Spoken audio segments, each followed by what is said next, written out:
So hello, everyone, and welcome. Thank you so much for joining the webinar this morning. My name is Stephanie Redden, and I'm the project lead for the National Enhancing Gender-Based Analysis Plus project at ARESA, otherwise known as the Atlantic Region Association of Immigrant Serving Agencies.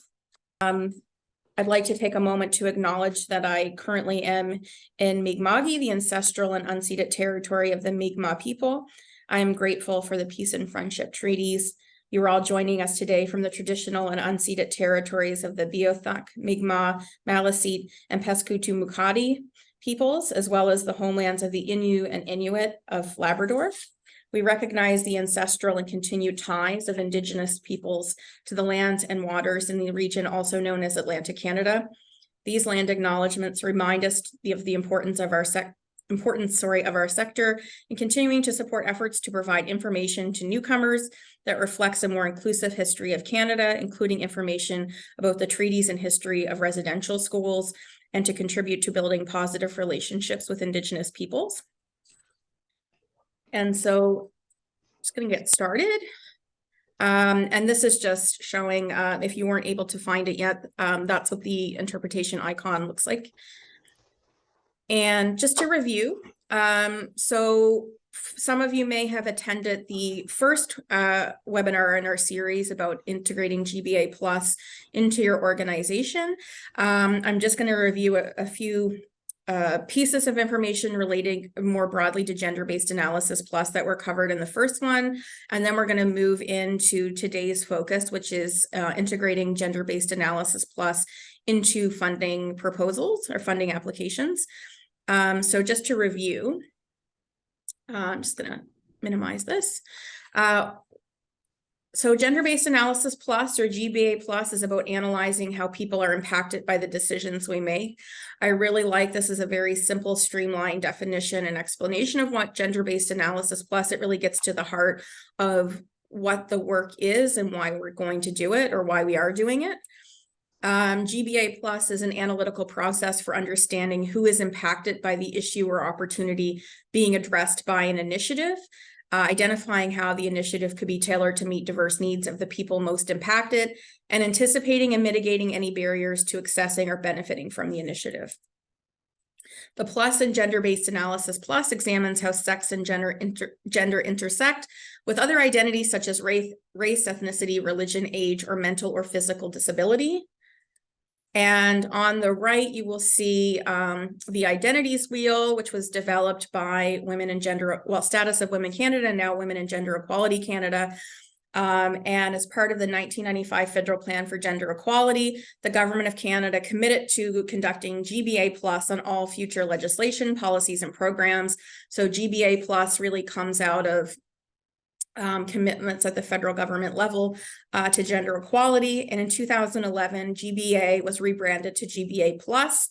The plus was added to reflect and encourage consideration of multiple identity factors that shape all of our experiences and outcomes beyond just sex and gender.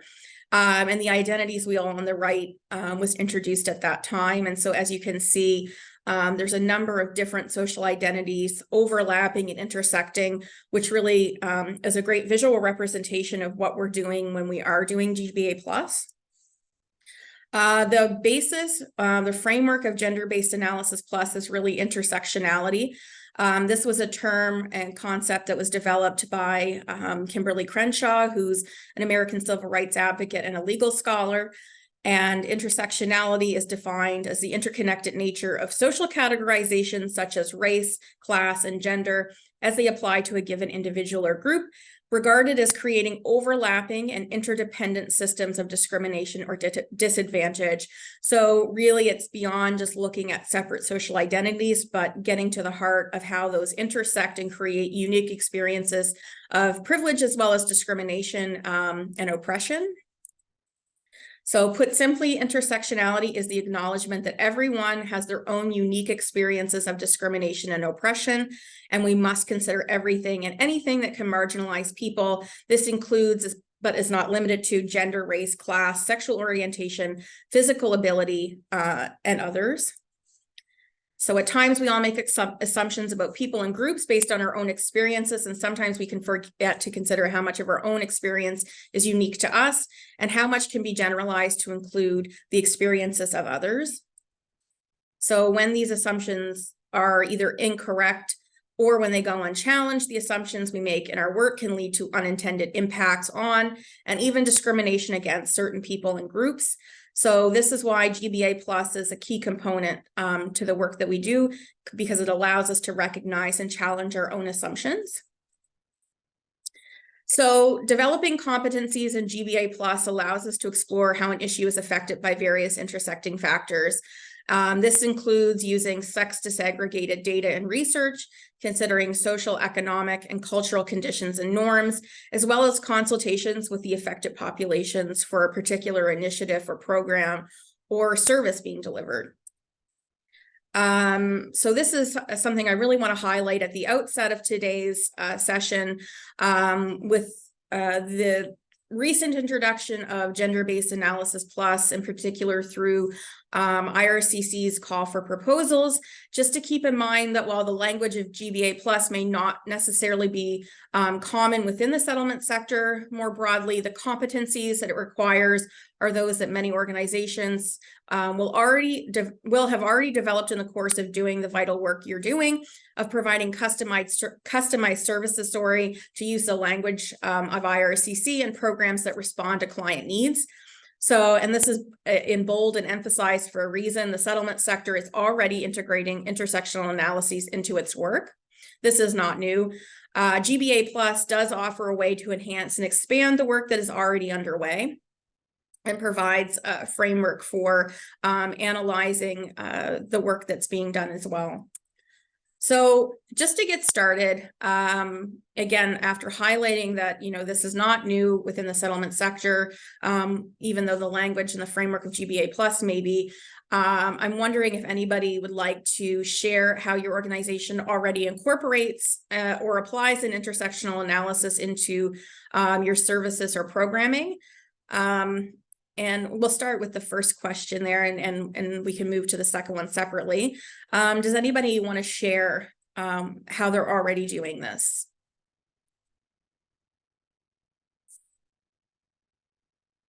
Again, feel free to use the raise your hand option, or you can add your comments to the chat box as well. Nadia? Good morning, everyone. I think for looking at ongoing programs like settlement, we've been delivering for so long, first of all, I think it's data collection and see who is actually accessing the services and does it represent the community. So to see, if there is certain community groups are not accessing services, even though we know that according to immigration statistics, they are coming in and they are residing. So it kind of gives us a little bit of, kind of identification that something is not happening, like something which prevent them accessing the program. Could be simple things like it doesn't have to be, barriers related to gender or race or ethnicity. It could be outreach. We're not using channels they are using to find information and so on and so forth. So at the same time, looking at the program itself, I always look at, we want to, mainly we have certain goals and we want to achieve certain outcomes. And whatever we implement should lead to those outcomes. But we know that the activities we implement for different groups would be different, would require to be different to reach the same outcome. So let's say, a skilled worker with fluent English, with a profession which doesn't require licensing, who is, would be probably more successful. And, you will have less less activities to implement, in terms of volume and time than somebody who has literacy, who is in, like who never worked in their life because they took a woman taking care of their children. So, there definitely for her to be employed, you have to implement much more activities and, put more effort into different kind of structured activities before she will reach the same outcome. That's very brief, and I know it's kind of one side of it, but that's a couple of things came to my mind. No, that's so fantastic, Nadia. Thank you so much for sharing.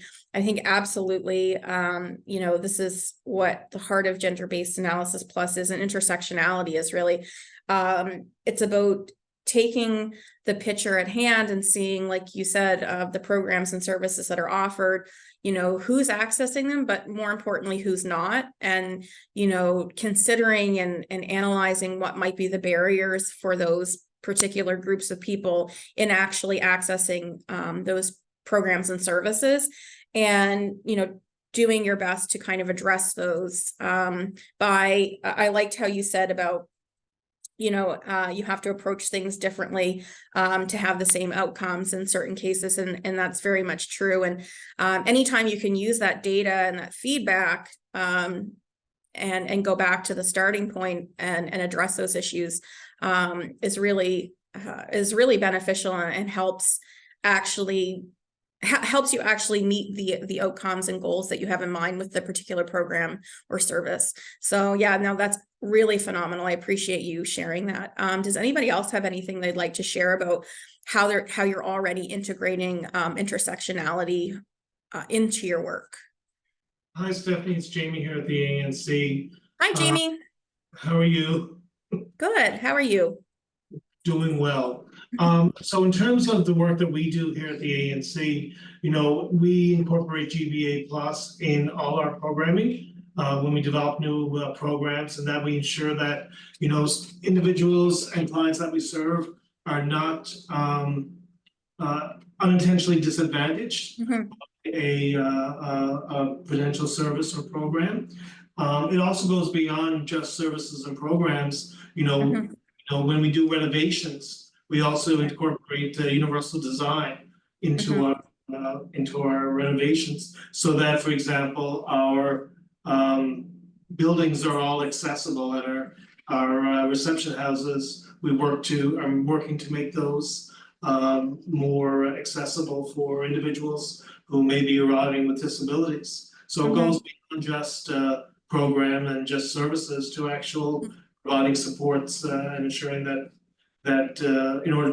the places where the services are delivered actually follow and allow not disadvantaged individuals who maybe have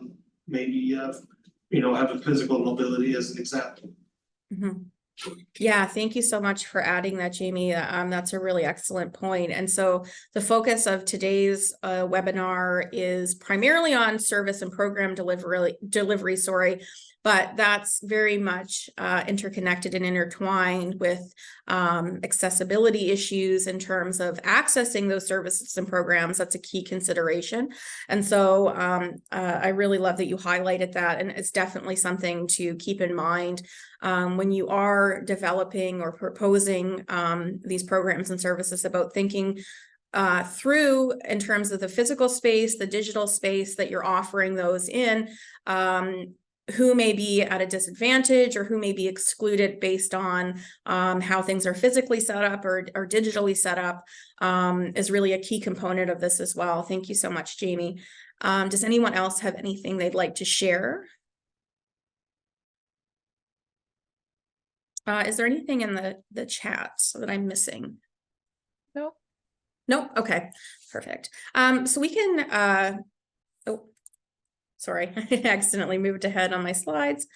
So I'll move to the second question, in thinking through, for some of you, you may already be explicitly integrating gender-based analysis plus into your work. For some of you, maybe the language and framework of GBA Plus might be new.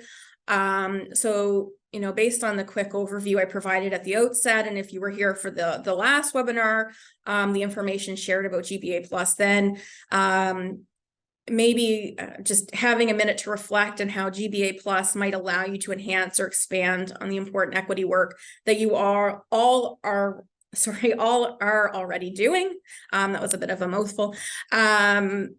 Yeah, so I guess in essence, like what is the value added in terms of GBA Plus to your work in the settlement sector?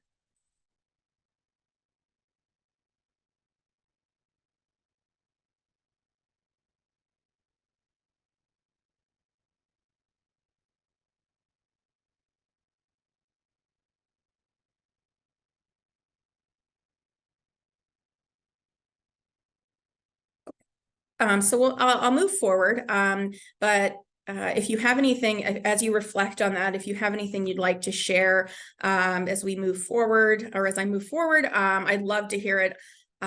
For me, this has been a really great opportunity to learn about all the amazing work that's happening on the ground in the region, and settlement agencies already around intersectional programming and services. So I've been really encouraged and inspired by all the work that's happening. And please do stop me at any point if there's any particular approach that you're taking that you would consider a best practice or that's been really useful.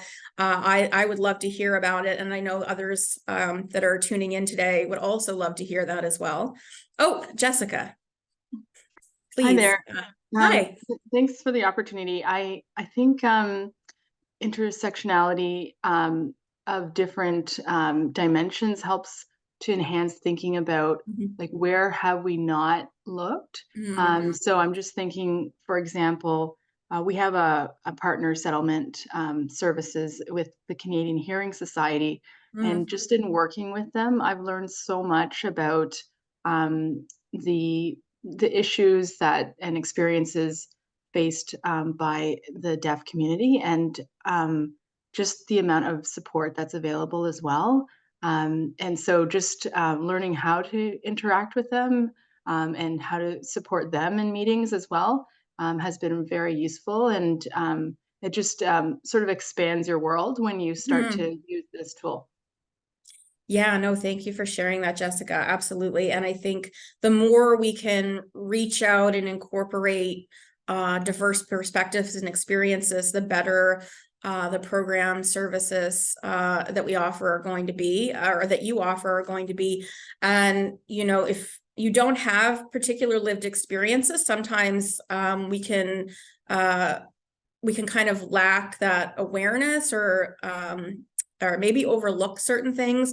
And so anytime we can get a fresh set of eyes on things that we're developing or offering, the better it's going to be, because, as I mentioned at the outset, we all have our own unique experiences of both privilege and discrimination and exclusion. And so, the more eyes on something, the better, because ultimately, we all have those perspectives to offer. And I think partnering with other organizations or bringing other organizations that are focused on particular social identity groups is also a great way to get that perspective and ensure that we aren't excluding people on those bases around accessibility and other issues. Yeah, thank you so much for sharing, Jessica. Before I move forward, is there anybody else that would like to add? Okay, and again, feel free, you can jump in, raise your hand at any point. So kind of back to the guidance, for this bit, I'm going back to Women and Gender Equality Canada and the guidance, some of the guidance they offer around gender-based analysis plus, because this is really where it was developed and started. So, the question is when to apply GBA Plus. So ideally, GBA Plus should be incorporated into your project or program from the very beginning, and it should inform the work throughout all stages, including evaluation. So from the very beginning to the very end of a program or service delivery, it needs to be taken into account, but, in recognition that we're all maybe starting at different points, really, they say now is always the right time to start your GBA Plus. So if you are kind of midway through a program or initiative, and you didn't have the benefit of GBA Plus at the beginning, it doesn't mean don't apply it. You can always apply it, but it does work best if you start early in that cycle. And but you can do it at any stage. But again, the ideal is to start it at the beginning and have it inform the proposal, inform the delivery, inform the evaluation, inform all the stages. So I'm just going to show a quick video on how to apply GBA Plus. This was developed by the Canada School of Public Service. I have a link in the additional information at the end of the slides, which will be sent out after. They have a great set of micro learning videos. A lot of their programming is focused on federal public servants in particular, but they do have material that is available for everybody. So I'll just pull up the wrong screen there. There we go. Okay, so I'm just gonna, this is quite a short video, but I think it is helpful in getting started. Just before I go forward, can everyone hear that? No. No, okay, just one second. Share sound. How about now? Okay. Okay, perfect.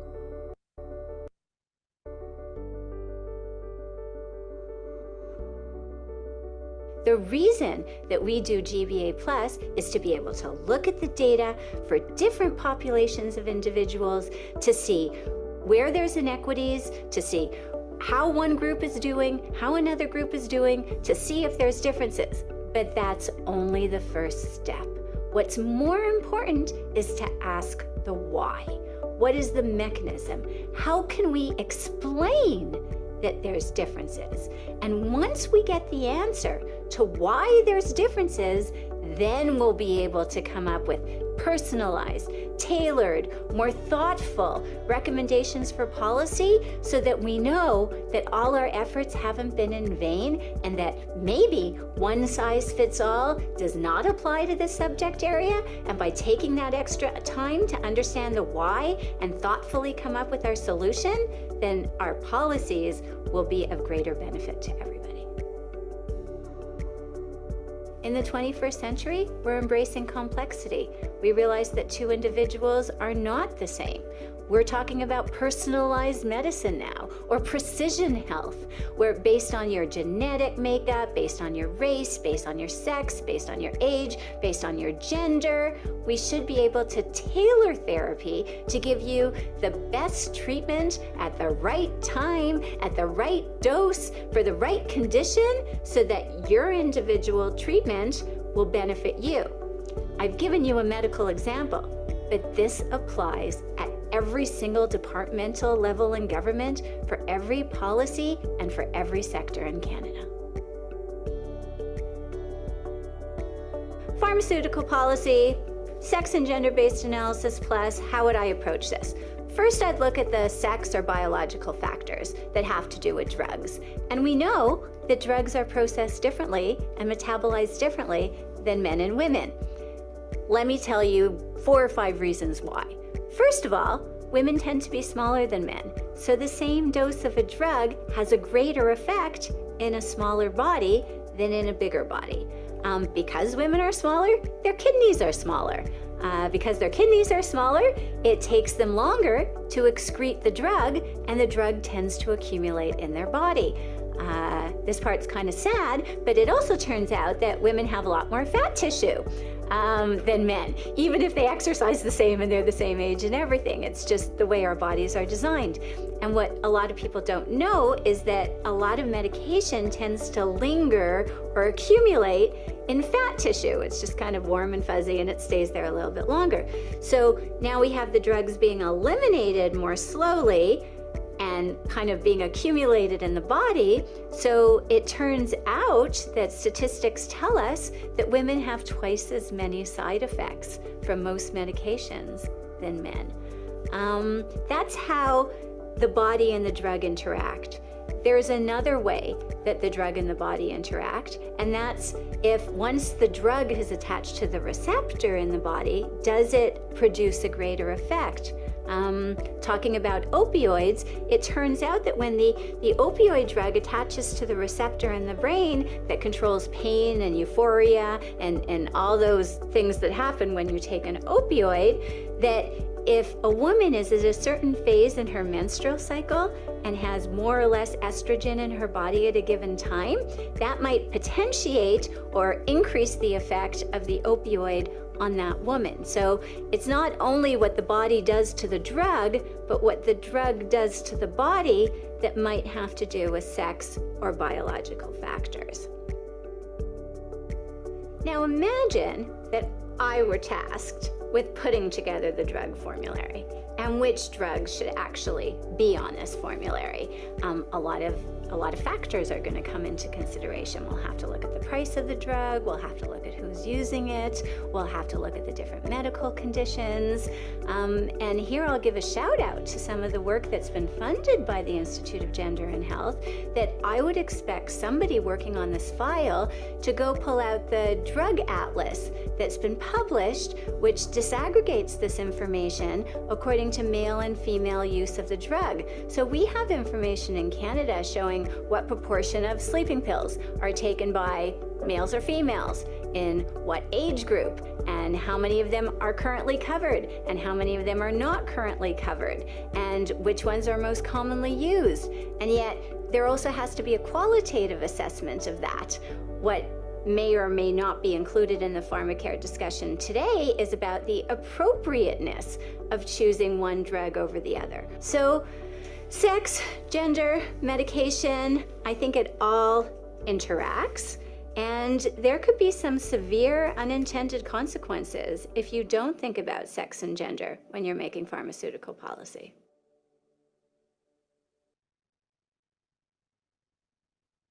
Yeah, thank you so much for watching that quick video. So yes, that example by Dr. Tannenbaum is very focused on medicine and in the end pharmaceutical policy, but it's also a great example of how taking that gender-based analysis plus lens, and here there was a central focus on sex and gender, and that may not be the case depending on the type of programming or services that you're proposing to deliver, but it does kind of get at the heart of the questions that we all should be asking, and the sort of process of actually doing gender-based analysis plus, and especially the importance of using whatever quantitative and qualitative data that we have at hand that can help inform the development of those proposals and programs. So this is a graphic. Its official title is the Demystifying GBA Plus Job Aid, which was produced by Status of Women of Canada, now Women and Gender Equality Canada. And it goes through in a nice visual way the steps that we actually, the steps that we do when we do a GBA Plus. So the first, and you can think back to the examples that Dr. Tannenbaum was giving as sort of work through this. So the first is to identify the issue. Then we need to challenge assumptions that we may have related to that issue. Gathering the facts, doing research and consulting with those that are affected by the policies, initiatives, programs, services that we're working on. Then we can develop options and make recommendations. And finally, we need to monitor and evaluate the effectiveness of those policies to ensure that particular groups, as a number of you have pointed out in your comments, aren't being excluded or not uptaking those programs and services for particular reasons. And all throughout this, it's important to kind of document that analysis from the very beginning through all of the stages. So you have, so you're able to trace those steps, and then also communicating through all of those steps as well. And the end product ultimately is excellent results for diverse Canadians. And again, this is developed within the context of federal policy development and analysis, but it very much also applies in terms of program and service delivery as well in the sector. And I have a quick Women and Gender Equality Canada, just go back there, have a very short, but I would say quite helpful video walking through that demystifying GBA Plus Job Aid, which I think is worth quickly considering. So the Government of Canada makes decisions that affect Canadians every day. Using Gender-Based Analysis Plus, or GBA Plus, is a key step in creating initiatives that work for everyone. GBA Plus is not something to be tacked on after the fact, nor can it be carried out by just one person. It is a tool that should be used at all stages of the policy cycle, from development to implementation. So let's spend a moment looking at how we do a GBA Plus and demystify it. The first step is to identify the context and the gender and diversity issues. Nothing happens in a vacuum. Your initiative may have a narrow objective, but it will always be linked to broader government priorities. The social, cultural, and economic environment are also important. Start by making these connections. We all have assumptions. In addition to our individual assumptions, the institution you work for may have formal or informal policies in place that can affect the development or outcome of an initiative. You need to be aware of these. Remember that workplace culture, behaviors, activities, or processes all shape your assumptions. Although the proposal you are working on may appear to affect everyone equally, always challenge your assumptions about whether it has gender and other diversity implications. Remember that you don't have all the answers, but you can get a better picture of the issue through research and consultation. The data you use should be gender disaggregated and should include other intersecting identity factors such as ethnicity, age, or disability. If information is not available, don't abandon your analysis. Identify gaps in existing data and consider making data collection part of your initiative's objectives and evaluation measures. Make sure to use GBA Plus when you design your consultation process. It is not enough to consult the general public and then apply your findings to all groups. Seek out multiple viewpoints. Engage Canadians of various identities, and consult broad and inclusive sources to deepen your analysis. Don't forget, accessibility issues, social conditions, and economic considerations can all affect someone's ability to participate in your consultation process. Your choice of words can also have an impact. Consider them carefully. The results of your consultation and research should inform your options and recommendations at all stages of initiative development and implementation. Using the data you have gathered, indicate how the options you propose respond to the specific issues you identified. Present your GBA Plus findings to decision makers clearly. If you have found that your initiative could have differential impacts or unintended barriers, suggest strategies to strengthen the proposal. And be sure to highlight your plan to fill any data gaps that your GBA Plus identified. GBA Plus also applies to the evaluation and monitoring of your initiative. The design of your evaluation framework and approach to monitoring can help address inequality and build capacity. Make sure your evaluation identifies groups who are positively or negatively affected by the initiative. Highlight data gaps and address unintended outcomes for diverse groups. Incorporate them into strategy renewals or management responses. Use GBA Plus when considering how to communicate your initiative. Identify your target audiences and tailor your messaging appropriately. Show how your initiative supports diversity and use inclusive examples, language, and symbols. Review your messaging to ensure you are not perpetuating stereotypes. Whenever possible, choose images and language that challenge harmful stereotypes. Finally, remember to share your GBA Plus results. This will demonstrate due diligence, foster buy-in with stakeholders, and identify areas for further action. It is essential to document your analysis and findings throughout the cycle of the initiative. Why? The data and analysis that guided your recommendations provide meaningful background information. You may be asked to provide evidence that a GBA Plus was conducted and to explain the process that guided your recommendations. And this information could inform a future proposal. With some practice, you will develop a GBA Plus reflex. Considering gender and diversity factors will be integrated into your thought process and become a routine part of your work. Visit Status of Women Canada and check out our Demystifying GBA Plus job aid on Thank you so much for taking the time to watch the short video from, I know they say Status of Women in Canada, but now Women and Gender Equality Canada.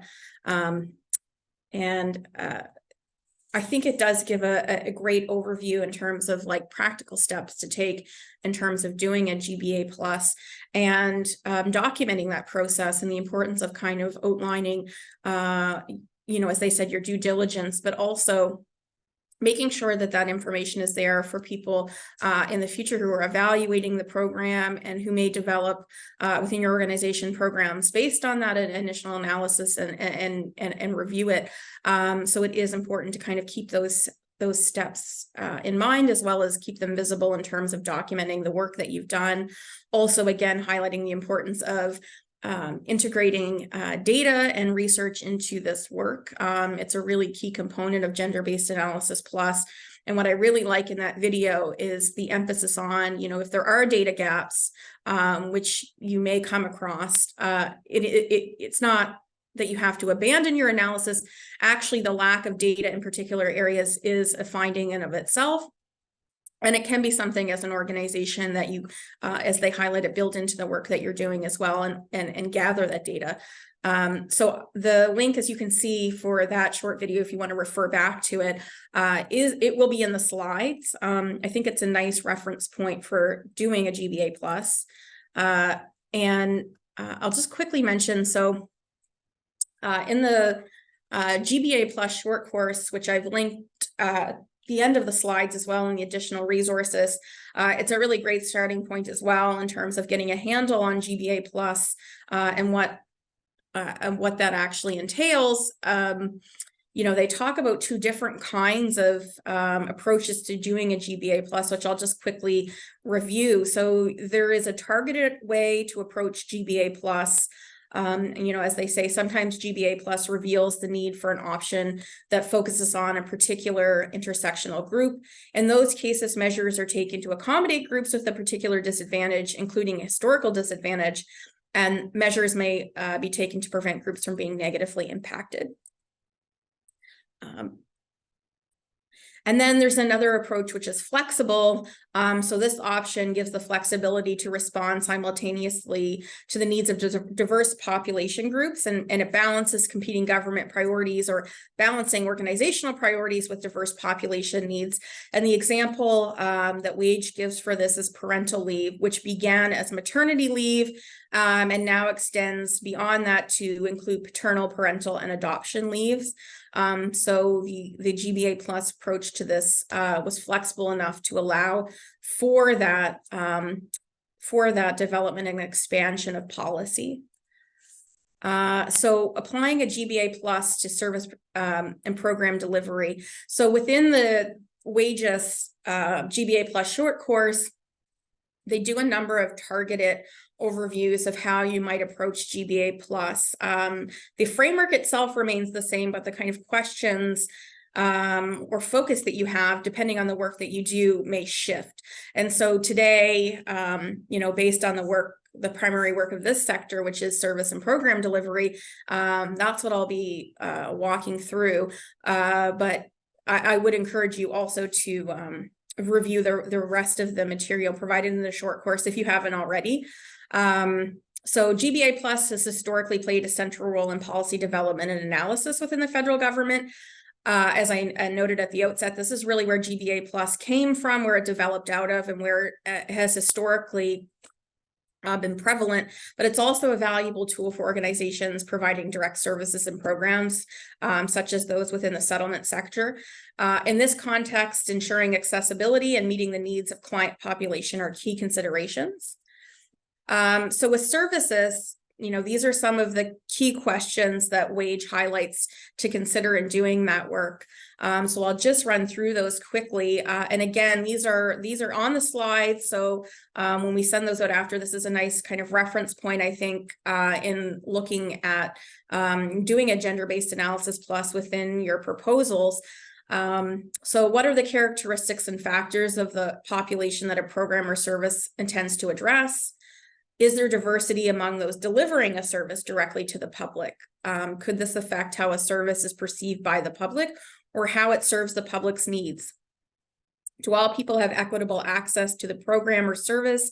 If not, what are the barriers to access? And so as a number of you've noted in your comments, those are questions, and I think in particular, Nadia pointed out, those are questions you're already asking, but just kind of making kind of a formalized approach to doing this and just making sure at all stages those questions are asked, about, why particular groups based on data and feedback are not accessing programs and services that you offer, and thinking through what those barriers might be, and then working to address them. So is training available to those delivering services to ensure they're sensitive to the needs of all people? And have diverse perspectives been considered in developing an operational plan or delivery model? And what I liked about the examples given in your comments, it was about incorporating those additional perspectives and points of view, and making sure that those needs are built into the delivery and provision or delivery of initiatives and services themselves. And so these questions are more aimed around the program delivery. Who is the target population for the program? Will the program have consequences for individuals outside of the target population? What are the characteristics of these groups? So here you can consider factors such as location, socioeconomic status, culture, as well as, Jamie, as you highlighted, accessibility. What are the intersecting factors of the target population? If the intended outcome of the program is to address the needs of a diverse population of people, what are the different program components that are required to reach each group? So really breaking it down and customizing the delivery of the program based on those needs. And just another short set of questions, and then we'll move forward. In doing the GBA Plus around program delivery, have stakeholders been consulted? And if so, who did you consult? Were they outside organizations? Were they, people that are in a population that would be targeted for those service and program delivery, for the delivery of programs and services, sorry. Are the administrative processes used to access a program appropriate for the target audience? Do the data collection guidelines, forms, and processes ensure that data collected can be disaggregated by sex? As the videos from Wage and Canada School highlighted is super important, as well as factors and personal characteristics. So making sure at the very least you have data that's disaggregated by sex and ideally by other social identity factors as well. Have potential unintended impacts been identified in this analysis?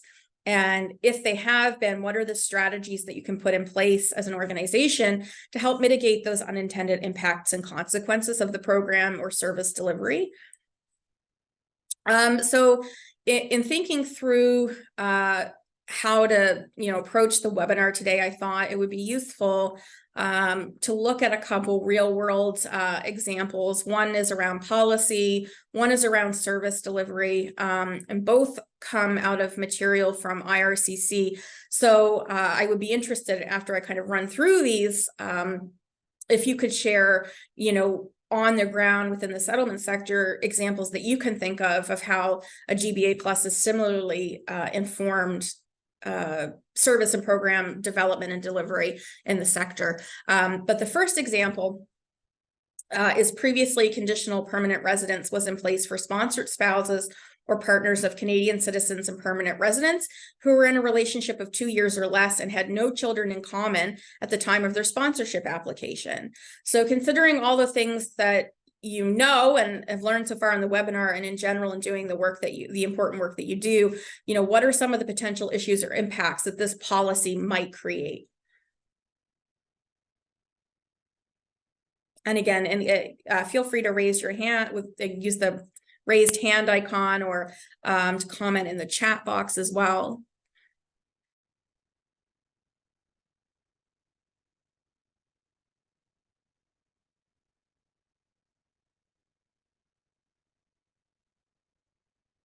Okay, so for this particular regulation, it was removed by IRCC in 2017.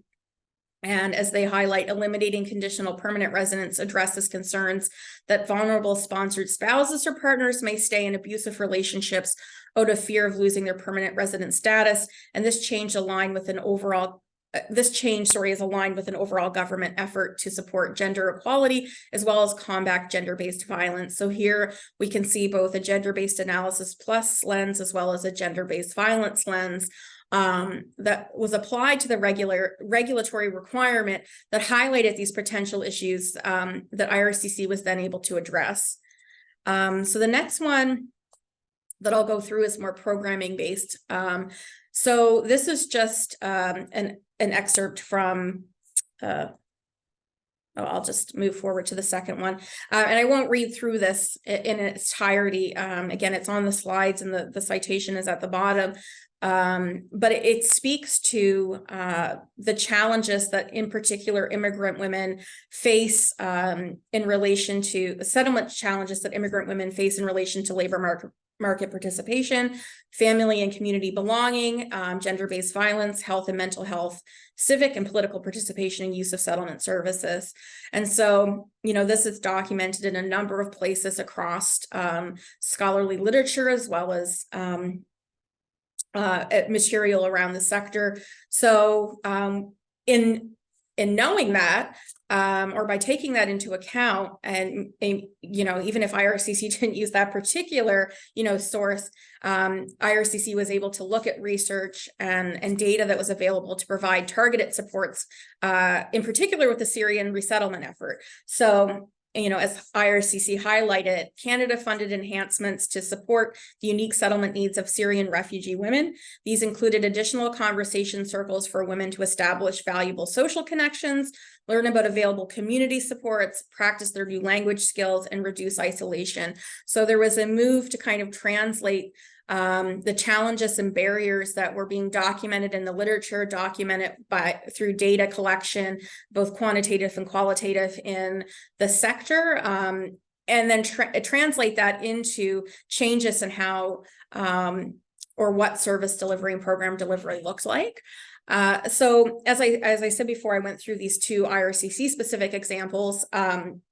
I would be really interested to hear from all of you if you have any examples on the ground in your own work where this kind of approach or this kind of lens has been applied, either at the point of developing a policy or program or in evaluating that program or initiative in order to make changes to address particular issues. And again, you can use the raise hand or chat to comment.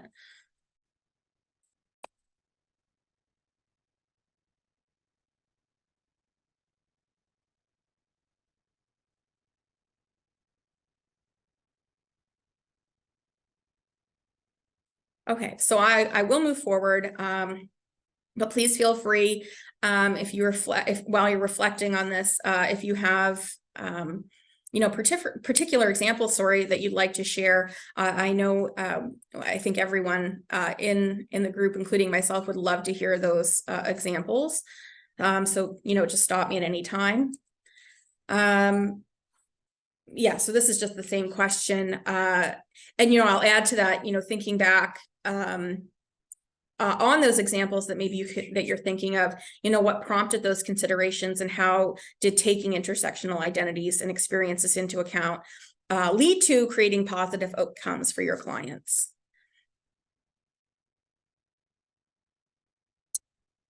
So just to wrap up, I have, again, I know this is the third video, but this one is actually very short. It's another video where Dr. Tenenbaum is talking again from a medical perspective, but it speaks to the kind of urgency around doing gender-based analysis plus, again, from a medical or science perspective, but the urgency is no less prevalent in terms of the work that we're delivering or the sector is delivering in terms of services and clients or services and programs to our clients and to newcomers to Canada. So I'll just quickly show that and then I'll come back and I'll open it up for general comments, questions, or reflections.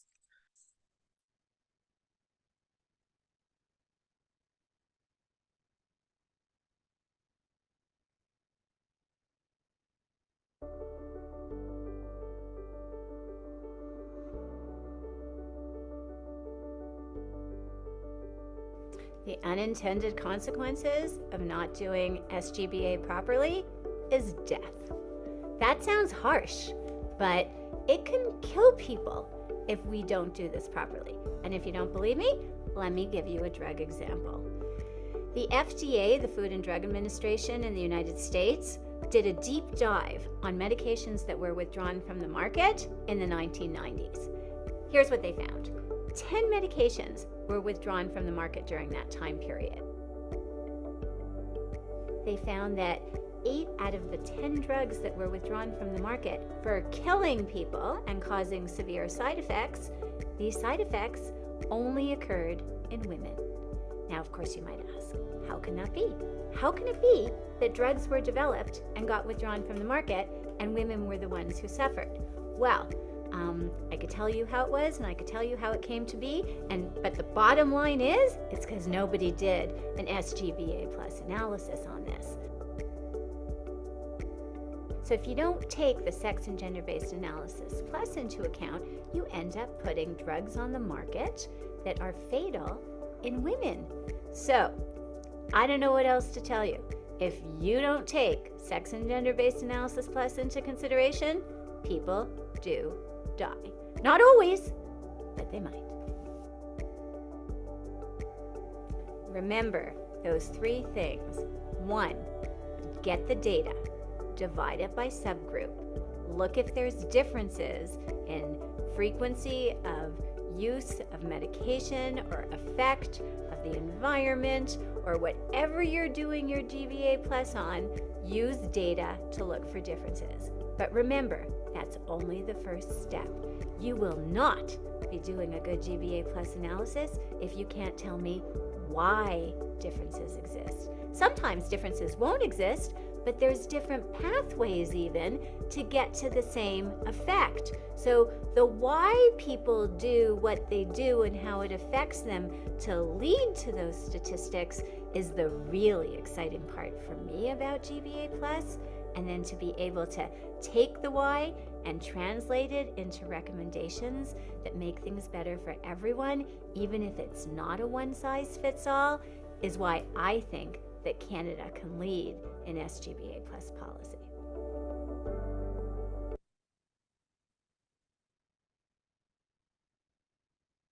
Okay, so again, as I noted, this is a very, based on the work that Dr. Tenenbaum does, it's a very biomedical focus on terms of gender-based analysis plus. And just to note, she used the terms SGBA and GBA plus interchangeably, but in the organization she works for, it's referred to as sex and gender-based analysis plus. So they incorporate both sex and gender in the name, but the approach is essentially the same. And again, the urgency of that type of analysis in that field, Dr. Tenenbaum makes very clear. And as I said at the outset of the video, it's also important to look at kind of the urgency and the stakes that are at hand in terms of, outside of that field of practice and field of work and the work that we do within this sector. What's at stake if we don't do this kind of analysis in those programs and services that are being delivered to newcomer clients, especially those within particularly vulnerable or marginalized groups of newcomers. So I'm just going to end it there, but I wanted to open things up for any kind of general comments, questions, or reflections on any of those points that I raised throughout in terms of looking at the work that's already happening in the sector and within your own organizations, and maybe sharing that. I'd like today kind of the takeaway to be, really looking at what you're doing as organizations and kind of celebrating that important work that you're doing, even though it may not be under the name of gender-based analysis plus, and maybe it is, and maybe your organization has already incorporated that framework, but really kind of understanding and appreciating all the work that's already being done, and then looking at it through this additional framework or lens if you're not already doing that. But yeah, if anyone would love to share, or would like to share, I would love to hear your experiences with this type of analysis in your work.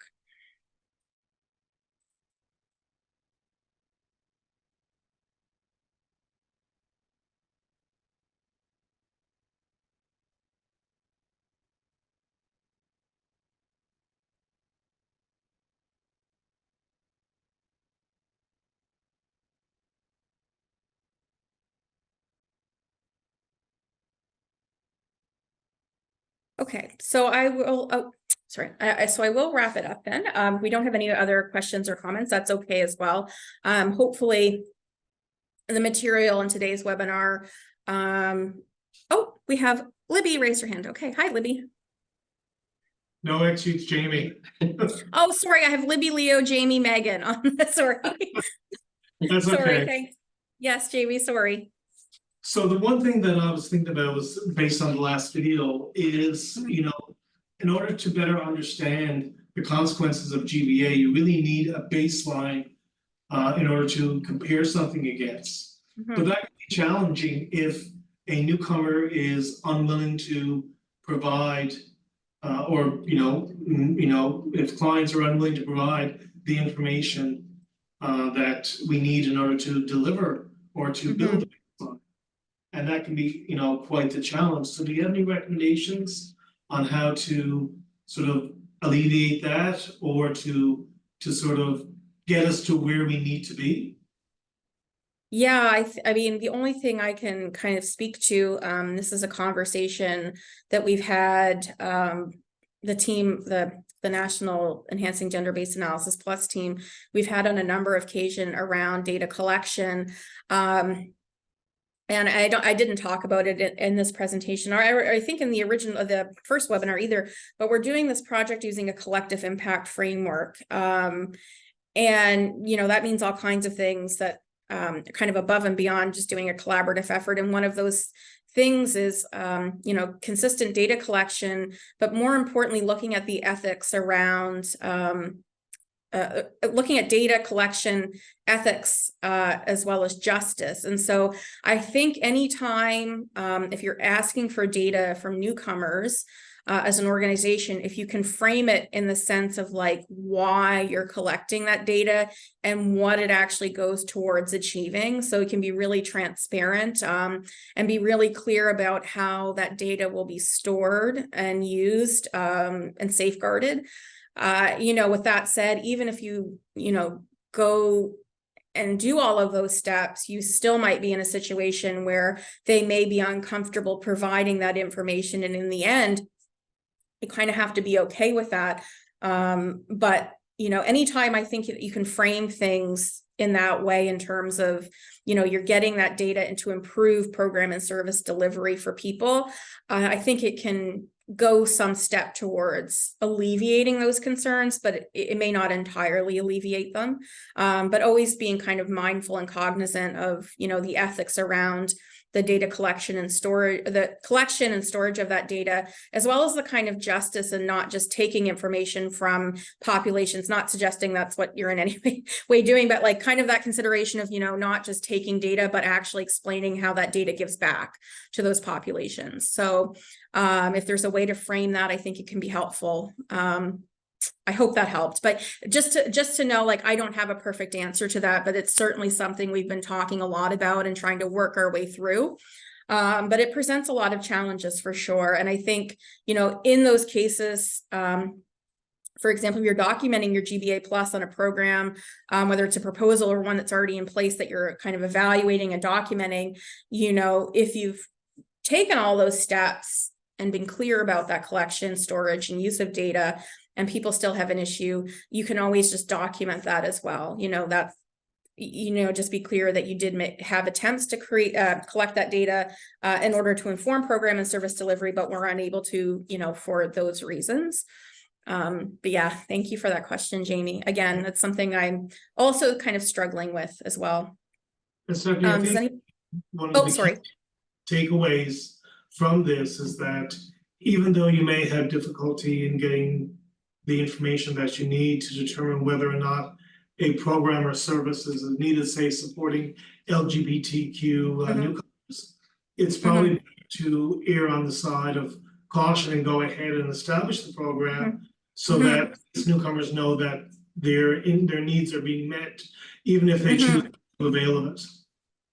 Yeah, I think that's a fantastic point, Jamie. And we're talking a recent trip that we took and we met with we visited the ANC, which was great, but we met with other organizations, and one of them doing work around LGBTQ plus service and program delivery. And kind of the point they were making, and I think it's really great, is that you should go into those or design those programs and services with the assumption that anybody uptaking them could be from the LGBTQ plus IA community, right? Like don't build it. Sorry, I kind of lost my wording there, but don't have the assumption that only particular people in a group might be identifying that way. Start with the assumption that anybody and everybody could be coming from those identity groups. And so that way you build in something that's inclusive, a program or service that's inclusive of that experience. And that was a really great takeaway. And yeah, that came from the folks at the YWCA in St. John's, and they're doing great work around this. And yeah, so I was learning a lot and talking to people that are doing the work on the ground. But yeah, keeping that in mind as you're designing and delivering. Thank you, Jamie. That was really great. Does anybody else have anything they'd like to add? Oh, yeah, Jessica. I thought it was really helpful to think through the different tools. One thing that I've noticed isn't really prominent is what you mentioned around just noting your own privilege and areas of your own marginalization perhaps. And I just wondered, like, maybe not for a funding proposal, but maybe there is like a step in here where we do reflect on our own positionality in relation to different population groups. And yeah, I just wondered your reflection on that. Yeah, I think so. We did as here at ERASA, we had somebody come in and talk about anti-Asian racism, and as part of that presentation, we did an exercise, like an identities wheel exercise. So, I can send it all. I don't know if it's a link or send the document out with the slides as well. I can add that to the package, but basically it's a circle or a wheel, and it has all kinds of different, social identities, around, age, ethnicity, race, anything you can think of under the sun in terms of identities. And, there's several steps to that. The first one is thinking through, like, at a personal level, like, which identities do you find inform or that you think about the most in your day-to-day life? And then kind of switching that to thinking about, from that wheel, which are the social identities that you think actually other people outside of your experience and in their interactions with you actually prioritize and find to be the most, or they kind of rate as the most important in terms of how they engage with you. And I think, thinking through that, both of how we think of our own positionality in the world, and then also kind of reflecting on how others' perception of our positionality impacts how we move through the world, can be really a great starting point. And the takeaway from that exercise as well, which is a really good one to keep in mind, is that we all of us have some privileges, and all of us have some form of marginalization. And anytime you can be mindful about that, especially when you're thinking about doing a gender-based analysis plus, because those privileges and marginalizations come along with assumptions, because we know our own experience best, and sometimes that can cloud us to thinking outside of our own experience. And so, the more we're mindful of it and how it's unique to us, can allow us to kind of step outside of it when we're doing that kind of analysis, which will impact other groups that we may not identify with or be situated within. It's really important. It's not a perfect system as well. We're all humans, and we all have our own biases, and we can have blind spots, but the best we can do is to try to identify them and challenge them and overcome them. But it's a constant, it is a really human struggle to kind of step outside your own experience. But I think GBA Plus, and kind of as a formal framework, allows you that tool to start doing it. I think as well, like intersectional analysis and intersectional programming that's happening on the ground now, it's really well done, and it goes many steps towards achieving that. So it's not to say that GBA Plus is new, but I think it does offer some questions and starting points for doing that kind of analysis. I hope that was helpful, Jessica. But yes, it's definitely it's definitely a struggle. Yeah, for sure. Thank you so much for sharing. Yeah, and I will if I can find that again, I think one of my colleagues might have it saved. I'll send that out with the slides as well, the identity wheel. It might be a useful exercise in you know, identifying your own positionalities and thinking through that process. Does anybody else have anything they'd like to add? Stephanie, I just want to mention that I popped the identities wheel exercise into Oh, the chat, perfect. and I'll send it to you so you can send it with the slides Oh, as well. awesome. Thank you. Yeah. Yes, thank you, Olivia. Olivia used the identities wheel in one of her discussion groups as well. I think you were the person I was thinking of, Olivia, that would still have that. Yeah, that's really great. Thank you. Yeah, and I think it's a nice way to start thinking through that process. I think it's one that's ongoing. It never ends. You know, and our identities and our positionalities can change. So, you know, they're not fixed as well. Any other questions or comments before we wrap up today?